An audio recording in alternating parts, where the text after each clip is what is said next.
코르넬리스 프롱크 목사님의 호세아서 강해 그 네 번째 시간. 지금까지 우리는 호세아서를 공부하면서 여호와를 떠난 이스라엘이 고통밖에는 얻은 것이 없음을 보았습니다. 이스라엘은 영적 간음의 죄를 범했습니다. 알지 못하는 이방신들을 쫓아가서는 합법한 남편에게 주어야 할 사랑을 그들에게 주었습니다. 이 때문에 주님은 심히 근심하시고 분노하셨습니다.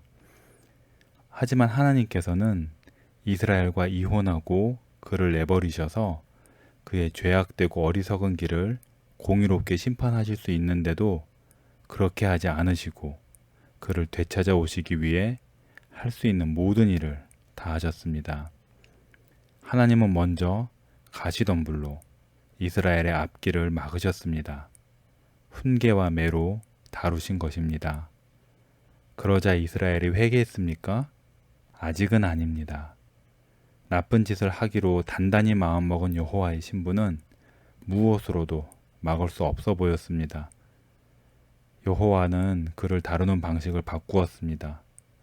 호세아에게 다른 방식을 사용하겠다고 말씀하셨습니다.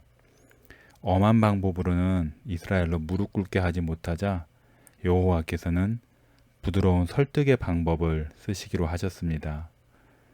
내가 그를 타일러 거친 들로 데리고 가서 말로 위로하고 라고 호세아에게 말씀하십니다. 지난 시간 우리는 이 새로운 방식이 무엇인지를 보았습니다. 여호와께서는 놀라운 사랑으로 당신의 백성을 타이르고 꿰어내어 끌어당기셨습니다. 사랑하는 사람의 마음을 얻으려고 애쓰는 연인처럼 여호와께서는 다른 애인들보다 훨씬 더 좋은 것을 주실 수 있다고 연인에게 확증하셔서 연적을 이기셨습니다. 이 모든 일이 거친 들에서 일어났습니다. 이 고독한 장소에서 여호와는 그의 신부와 단 둘이 얼굴을 맞대고서 그의 마음에 닿게 부드러이 말씀하시고 당신의 용서하시는 사랑과 자비를 그 마음에 확신시켜 주시고 위로하십니다. 오늘은 다음 절로 넘어가겠습니다. 호세아서 2장 15절은 죄인을 향한 하나님의 사랑이 얼마나 놀라운지 더욱 생생히 보여줍니다. 거기서 비로소 그의 포도원을 그에게 주고 아골 골짜기로 소망의 문을 삼아주리니 이것이 하나님께서 당신을 그토록 뻔뻔하게 차버리고 떠난 죄악된 아내에게 행하리라고 말씀하신 바입니다. 하나님께서는 먼저 이스라엘이 죄를 범해서 제 발로 걷어찬 복들을 회복시켜 주십니다. 9절에서 12절까지 주님께서는 그러므로 내가 내 곡식을 그것이 익을 계절에 도로 찾으며 내가 내 새 포도주를 그것이 맛들 시기에 도로 찾으며 그 포도나무와 무화과 나무를 거칠게 하여 수풀이 되게 하며 들짐승들에게 먹게 하리라 하고 말씀하셨습니다. 하지만 이제 하나님께서는 이스라엘이 제 발로 걷어찬 복들을 다시 돌려주시겠노라고 말씀하십니다. 포도원을 돌려주겠다고 말씀하십니다. 여기서 우리가 무엇을 배울 수 있을까요? 맨 처음 주님께로 나올 때나 배역하였다가 다시 주님께로 돌아갈 때나 죄인이 하나님께로 돌아올 때는 하나님께서 우리가 죄 때문에 잃어버린 바로 그것들을 회복시켜 주십니다. 아담 안에서 타락했을 때 우리는 모든 것을 다 잃었습니다.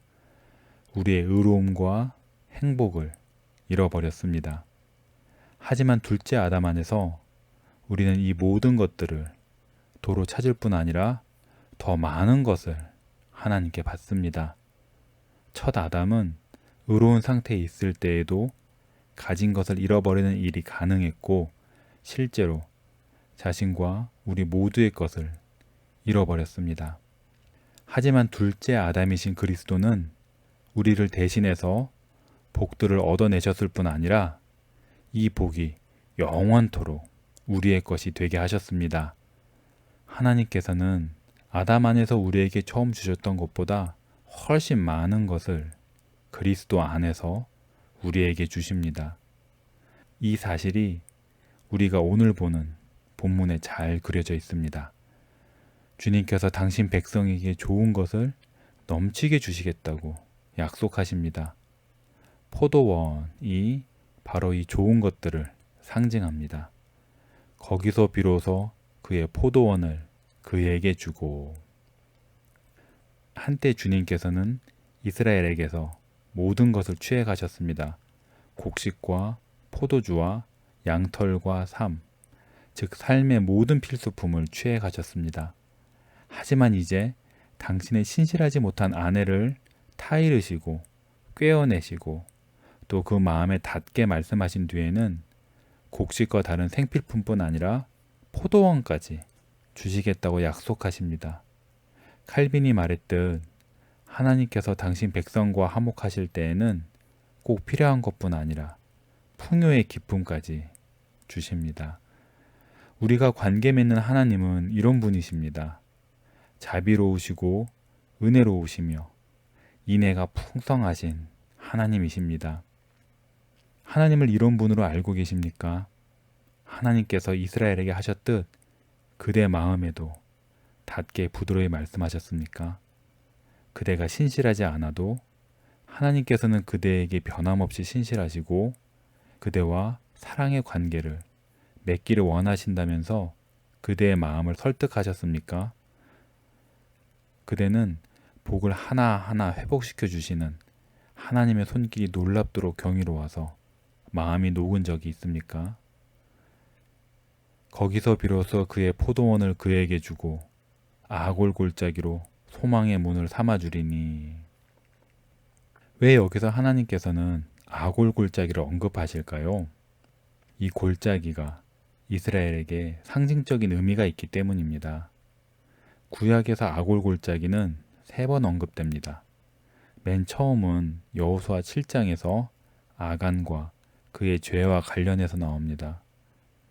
이스라엘이 여리고성을 함락했을 때 아간은 하나님의 분명한 명령을 어기고 노략한 여리고성의 물건들을 가져갔습니다. 이로써 아간은 온 이스라엘을 위험에 빠뜨렸습니다. 아간이란 이름은 괴로움이라는 뜻입니다. 아간의 이 죄 때문에 이스라엘은 다음번 아이성 전투에서 패배합니다. 아간이 이 패배의 원인이라는 사실이 밝혀지고 아간의 죄는 사형 판결을 받습니다. 아간과 그의 가족은 아골 골짜기에서 돌에 맞아 죽습니다. 아골이라는 이름은 아간에서 따왔습니다. 아간은 괴로움, 아골은 괴롭게 하기라는 뜻입니다. 자기 백성에게 괴로움을 가져다 준 아간은 결국 자기 죄의 결과로 자신에게도 괴로움을 불러왔습니다. 이 아골 골짜기가 두 번째로 언급되는 곳은 이사야서 65장입니다. 10절에서 이사야 선지자는 아골 골짜기가 솥대가 눕는 곳이 될 날에 대해서 말합니다. 세 번째로 언급되는 곳은 우리가 읽은 호세아서입니다. 여기서 하나님께서는 아골 골짜기가 소망의 문이 될 거라고 말씀하십니다. 이 세 말씀을 한데 모아놓고 보면 이런 그림이 그려집니다. 준엄한 심판의 장소인 아골 골짜기가 양떼에게 쉼터와 풀밭이 되고 괴로움을 겪는 사람들에게 소망의 문이 될 것입니다. 아골 골짜기는 이미 여호수아 때 소망의 문이 되었습니다. 아간을 처형하고 그가 행한 악을 이스라엘에서 제하자 주님께서는 바로 다시 당신 백성에게 복을 주시고 그 원수들을 이기게 하셨습니다. 아골 골짜기는 소망의 문이 되고 이스라엘은 이 문으로 들어가서 하나님이 약속하신 땅을 얻었습니다.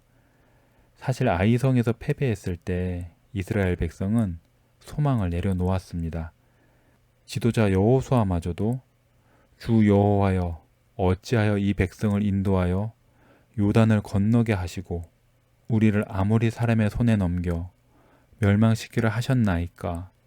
우리가 요단 저쪽을 만족하게 여겨 거주하였다면 좋을 뻔하였나이다 라고 불평했습니다. 그러나 하나님께서 여호수아에게 일어나서 이 괴로움의 원인을 찾으라고 명하셨습니다. 이스라엘의 아간의 문제를 바르게 해결하자 여호와께서는 다시 복을 들고 이스라엘에게로 돌아오셨습니다. 소망이 다시 살아났습니다. 아골 골짜기는 온 백성이 죽어야 하는 컴컴한 무덤이 아니라 오직 아간과 그의 가족만 멸망한 장소가 되었습니다. 괴로움의 골짜기는 소망의 문이 되어 이스라엘이 승리하고 약속된 소유를 얻도록 이끌었습니다. 이제 하나님께서 여기 호세아서에서 다시 아골 골짜기를 언급하신 데는 그만한 이유가 있습니다. 여호수아의 때처럼 이스라엘 백성들은 죄를 범했습니다. 이번에 한 명이 아니라 온 나라가 탐심의 죄를 범했습니다. 여호와의 것을 훔쳐다가 우상들에게 바친 것입니다. 아간이 범한 바로 그 죄를 이번에는 어마어마한 규모로 범한 것입니다. 이런 이스라엘은 아간과 같은 벌을 받아야 마땅합니다. 온 나라를 다 파묻을 만큼 커다란 웅덩이를 파야만 합니다. 포로의 땅 바빌론이 바로 이 웅덩이입니다. 바빌론이 이스라엘에게 아골 골짜기가 될 것입니다. 괴로움이 될 것입니다. 그러나 여기서 기적이 벌어집니다. 포로의 땅 아골이 이스라엘에게 무덤이 되지 않을 것입니다. 이스라엘은 이번에도 죽음을 면할 것입니다. 물론 징벌을 받을 것이고 진정 괴로움을 겪을 것입니다. 하지만 죽지는 않을 것입니다. 이번에도 아골 골짜기가 소망의 문이 될 것입니다. 오히려 포로의 땅 바빌론은 정결케 하는 불이 될 것입니다. 이스라엘이 바빌론이라는 골짜기로 들어가서 반대쪽으로 나올 때는 징벌을 받아 새롭게 되고 정결케 되고 개혁될 것입니다. 물론 모든 이스라엘 백성이 이렇게 되지는 않습니다. 대다수의 이스라엘 백성은 이 골짜기에서 아간처럼 죽음을 맞이할 것입니다. 회개하지 않는 사람에게 아골은 소망이나 자유에 이르는 문이 아니라 오직 죽음에 이르는 문이 될 것이기 때문입니다. 하지만 회개하는 사람들을 위해 하나님은 자비를 예비하고 계십니다. 이스라엘은 다시 돌아와서 여호와를 섬길 것입니다.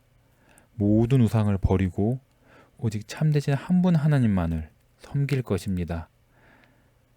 이렇게 볼 때 이 구절은 우리에게 매우 중요한 원리를 가르쳐 줍니다. 소망은 괴로움과 괴롭게 하는 것을 통해서 옵니다. 우리는 괴로움을 일으켰고 죄를 범했습니다. 우리 죄들로 인하여 하나님은 우리에게 괴로움을 보내셨습니다. 하지만 하나님께서는 바로 이 괴로움과 징계를 사용하셔서 우리가 정신을 차리게 하시고 회개하며 용서의 소망을 품고 하나님께로 나아가게 하십니다. 오늘날에도 하나님께서는 죄인을 이렇게 다루십니다. 하나님께서는 먼저 우리를 괴롭게 하신 뒤에 그 다음에 위로를 주십니다. 하지만 많은 사람이 이 사실을 보지 못합니다. 그들은 괴롭게 하고 근심케 하는 설교를 싫어합니다. 그저 위로해주고 높이 띄워주는 긍정적인 설교를 좋아합니다. 하지만 이 얼마나 슬픈 일입니까? 우리가 죄인이라면, 우리가 회심하지 않았거나 또 뒤로 물러가 있다면 우리는 괴로워하는 것이 옳습니다. 하나님께서는 당장은 아니더라도 나중에 반드시 우리의 죄를 다루실 것입니다. 공의로운 하나님께서는 반드시 죄를 다루셔야만 합니다. 이것이 바로 하나님의 율법이 작용하는 방식입니다. 이것이 바로 온 우주가 돌아가는 방식입니다. 우리가 자연 법칙을 깨웠을 때 깨어지는 것은 그 법칙이 아니라 바로 우리 자신입니다. 자연 법칙을 깨는 것은 늘 괴로움만 가져옵니다. 온 우주가 이렇게 지어졌기 때문에 아무도 이 연결고리에서 벗어날 수 없습니다. 창문 밖으로 뛰어내린다면 그대는 아파서 괴로울 것입니다. 이는 결코 피할 수 있는 것이 아닙니다. 그대가 깨는 것은 물리법칙이 아니라 그대의 다리이거나 생명입니다. 도덕법칙도 마찬가지입니다. 그대가 도덕법을 깬다면 사실 자신을 부서뜨리는 것입니다. 해를 입는 것은 그대지 도덕법이 아닙니다. 그대만 괴로울 뿐입니다. 하지만 이것이 바로 그대를 정신 차리게 하시는 방법입니다. 죄의 괴로움은 죄를 자복하고 죄의 용서를 소망하도록 이끕니다. 회개하는 죄인에게 아골골짜기는 소망의 문이 됩니다.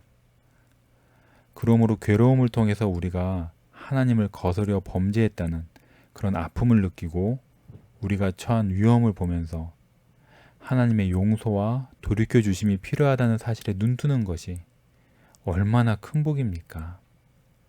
하나님께서 사용하시는 징계가 바로 용서의 문을 엽니다.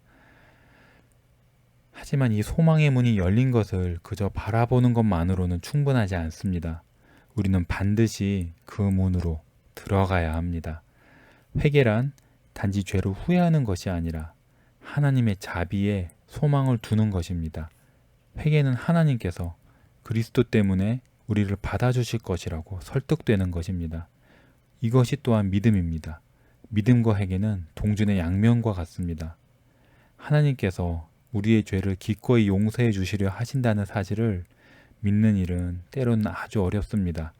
하지만 주님께서 죄인의 마음에 닿도록 말씀하실 때 그 죄인에게 하나님께서 기꺼이 용서할 의지가 있다는 사실을 특별하게 설득하여서 확신시켜 주십니다.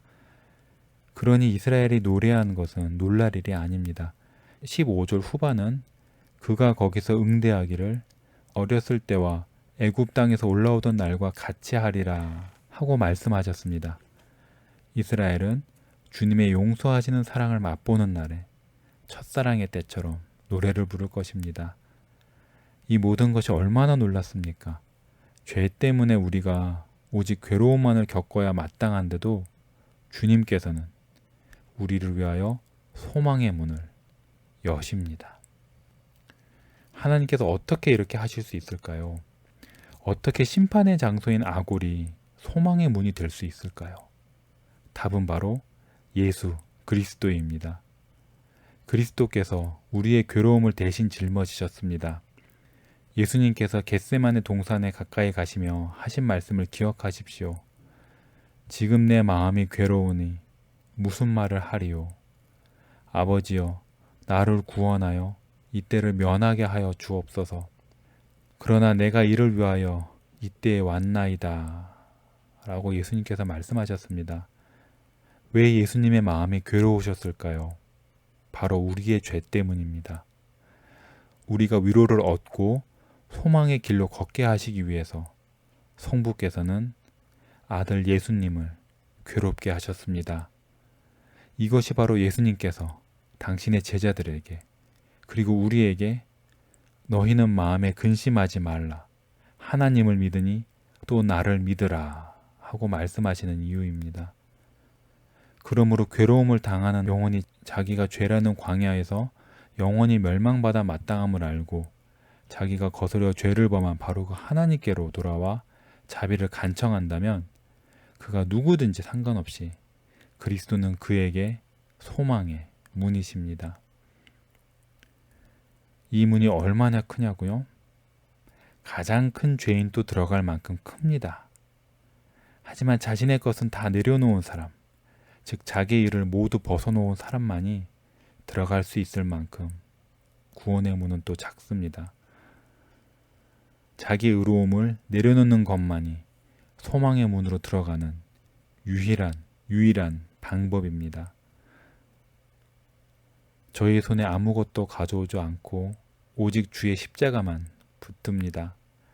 헐벗은 저 옷을 얻고자 주께 나오고 무력한 저 은혜를 받고자 주를 바라오며 더러운 저 샘물이신 주께로 도망갑니다. 주여 저를 씻어 주옵소서. 아니하시면 제가 멸망하나이다. 아멘.